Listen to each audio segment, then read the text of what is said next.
We live through interesting times where the social contract is heavily broken. On so many levels and so many spheres in our society, people are just lost distrust with themselves, with others.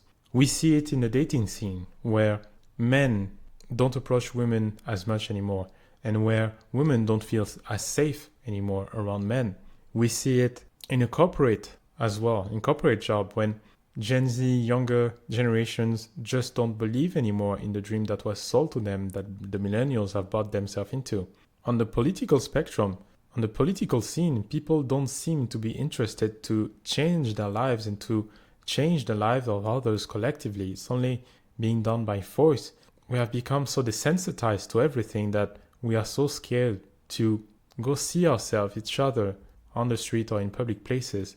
But when we are behind a screen, behind a keyboard, we do not hesitate anymore to just lash out the most vile things and toxic, negative things at other people who are just sharing about their lives. I wonder why is that? Why can't we all decide collectively to realize that we've been through some things in life that were quite difficult to sort ourselves through in this human experience where we barely get to understand ourselves, and that we can collectively create a world that is beneficial for everyone and abundant enough for everyone to thrive and to just live a good life. And instead, there's all this mental noise, all this projection everywhere whenever something doesn't please us or does not satisfy us. Because as we have become so dysregulated over the years and the way our society is evolving so rapidly, we fail to recognize that we do a lot of projecting. What do I mean by that? We push our own emotions and narratives and how we feel about ourselves onto others in expecting in return that others will be able to regulate ourselves the same way that a young child is doing with an adult. This is so wrong or so hurtful. This is so hurtful on so many levels, because I think beneath the surface, what we really strive for when you do that is we yearn for connection. We yearn for authenticity. We yearn for true love. And when your nervous system isn't regulated and isn't used to just giving unconditional love, we create suffering around us. And that is so dommage, I would say, in a good French, because God gave us everything. God gave us everything to be happy. Even the simple, even the topics of religion, all religions are pointing into the same direction to give us basic commandments to just create a world where we can all be happy and all be joyful. But instead, we began weaponizing it as we have become so divided. We have Christians saying that Islam is evil, and we have Islam saying that Christians are away from the truth, and we have Jewish religion who have some group of people who are twisting the meanings of the religion for their own political gain and own gains from the ego.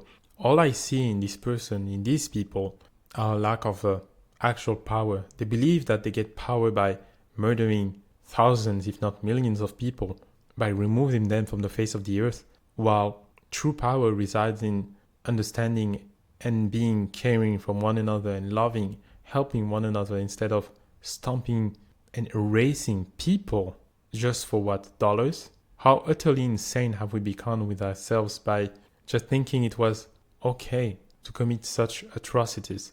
The world has become so chaotic in the last 20, 40 years. And I believe that the internet has played a role in that, in a sense that instead of seeing communities coming together and bonding each other closer, it created some sort of divide based on survival mechanisms that do not serve us anymore. And as long as collectively we remain unconscious about ourselves, then we're going to perpetuate that cycle. You see somebody shooting a video just fooling around or hanging around, and you will see all sort of people making all sort of projection on the way that person is dressed, the way that person looks. I mean, even myself, through my early years as a child, I've suffered through so much racism, but just because I have more melanin in my skin, that's it.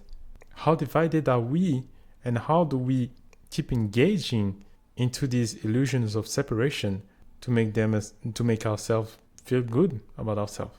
What purpose does it serve? What do you gain truly fundamentally when you're going to leave this planet? Is this how are you going to be happy truly in your life? Are you going to be proud of your life? Of inflicting pain on others? I think this world is missing true, authentic, unconditional love, and that we have to be able to see through the massive barriers of our egos that we set up, because we are afraid of ourselves. We are afraid to look deeper into our own being and see perhaps the dualistic side of things and the dualistic facets of our personalities. People are afraid of who they are. We resort to just consume endless content, spend so much time avoiding something that is calling us home. And right now, God is calling us home. I want to see in this world more unity, more love, not more divisions, not more fight, not more wars. It's useless. There is no point. What's happening in Europe is no one wants it. No one. Only a handful, couple of people are controlling the entire narrative and impacting the life of almost 1 billion people. And in the same measure, pushing the world towards absolute darkness. But for what purpose? When you know who you are, for what purpose do we do this? It has to stop, because the amount of suffering that such conflict is about to create will be beyond measure and comprehension. We'll be so far away from light, from love, unity, that we're going to be forced truly to come back to God, I hope. I hope this video reaches the right people who needs to see it, and I will see you in the next video.